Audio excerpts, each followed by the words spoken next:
The key to making money in the Forex is understanding that fundamental factors make currency pairs move. For example, if the economic fundamentals in the United States are improving, the US dollar will most likely be getting stronger because investors will be buying dollars to invest in US dollar-based assets.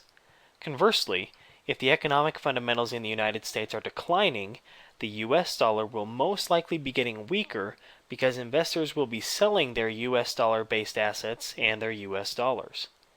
Not all economic indicators are important.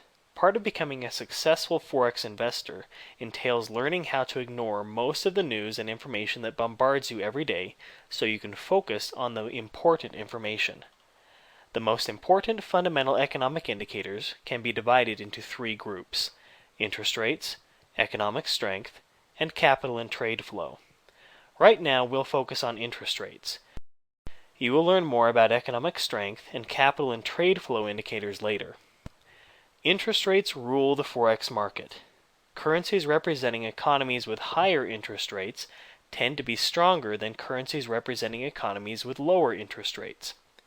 Imagine you are walking down the street looking for a place to put your money and you see two banks, one on either side of the street.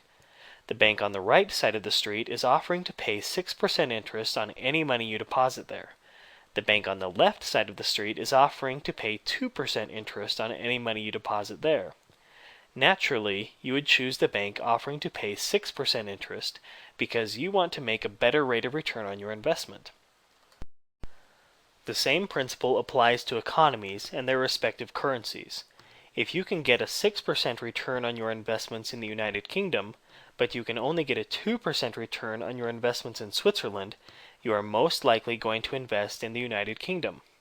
As more and more people put their money in investments in the United Kingdom, demand for British pounds increases. Basic economics tells us that as demand increases, the value for the British pound also increases. Central banks set interest rates for economies. You should familiarize yourself with the most important central banks. In the United States, it is the Federal Reserve, or the Fed. In the European Union, it is the European Central Bank. In the United Kingdom, it is the Bank of England.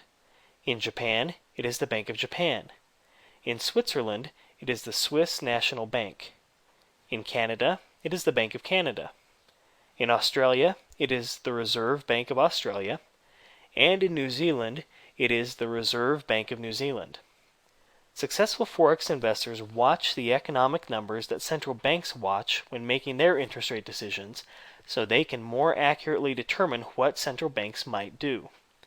Central banks watch inflation, which is the general rise in prices for goods and services. They watch this closely when making their interest rate decisions. If inflation gets too high, central banks will usually raise interest rates, which is typically good for a currency. Central banks can see if inflation is rising too quickly by watching two key economic indicators: Consumer Price Index, or the CPI, and the Producers Price Index, or the PPI. These indicators measure how much it costs both consumers and producers to purchase products. For example, if it costs consumers more to buy a loaf of bread or a new car today than it did 1 year ago, inflation is rising. Knowing this fundamental information will help you make profitable decisions in your Forex trading.